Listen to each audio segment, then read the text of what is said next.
Tôi nói tôi là Phước Nguyễn. Tôi là 26 tuổi, đi từ Việt Nam tới Oregon, giờ đi học ở trường học, chưa đi làm được. Okay. So first question is, how do you identify yourself, and what are some factors into how you identify yourself? Tại vì tôi sinh ở Việt Nam á, tôi nghĩ là Việt Nam nhiều hơn, mà khi nào mới qua Mỹ á, bắt buộc phải thành American citizen á, thì giờ là suy nghĩ tôi là Vietnamese American. Khi nào suy nghĩ là tôi là ai á, là nghĩ sinh ở đâu trước á, và ở đâu lâu, chưa ở nước Mỹ lâu á, mà từ từ chắc thấy sẽ thành nhiều nước Mỹ nhiều hơn. So number two, if you are an immigrant, do you feel the way you identify yourself has changed over the years? Có đổi, tại vì khi nào qua nước Mỹ á, tôi thích nước Mỹ nhiều hơn, tại vì ở ở đây á là có được có đời sướng hơn á, là cái đời dễ hơn Việt Nam, thì chắc nghĩ lâu lâu từ từ giờ qua á là sẽ quen thành người Mỹ hơn Việt Nam. Do you think that your culture is accepted in this country? Ở trong nhiều khu trên nước Mỹ là ta không có chuyện người Việt Nam được á, mà ở trong California thì ta dễ chịu hơn. Nghĩ chắc từ từ là trong nước Mỹ ta ta chịu người Việt Nam hơn. So, do you feel proud of your culture? What experiences have helped you feel proud? Have you ever been to your heritage country, and what was that experience like for you?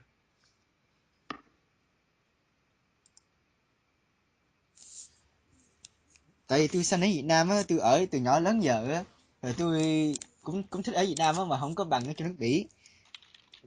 Tôi ở xưa giờ học ở Việt Nam, ở quen Việt Nam á, tôi cũng thương Việt Nam nhiều lắm.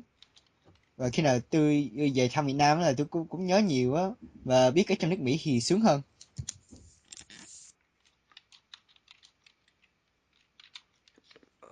Do you have relatives that live outside of the United States? Has this relationship helped you to stay in touch with your culture? Tôi có nhiều gia đình còn ở trong Việt Nam với ở trong Canada á. Và khi nào tôi nhớ Việt Nam thì tôi gọi, tôi nói chuyện với mấy gia đình Việt Nam. Nam thì tôi quen rồi cái tiếng Việt Nam và cái người Việt Nam. Rồi sau ta làm Việt Nam thì tôi không có quên được. Do you think it is important to transmit culture to your children? Give examples and explain. Suy nghĩ là tốt, phải biết cho mấy đứa là đi từ Việt Nam tới qua đi á. Tại vì cái da của mình, rồi cái hồi xưa của mình là mình đi từ nước đó, mình không có đổi được. Thì mai mốt khi mà mấy đứa lớn á, nó phải biết sao nó nhìn vậy, rồi từ nó đi ra đâu tới giờ. What does being proud of your roots mean to you? Là phải biết cái hồi xưa của mình, rồi biết biết tại sao mình đi đâu á, rồi thường là nghĩ phải biết hồi xưa mình, là phải nhớ nhớ và thương cái chỗ mình sanh ở xưa.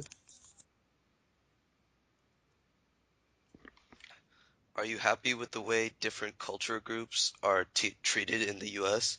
And if not, what can you, your friends, family, or schools do about it?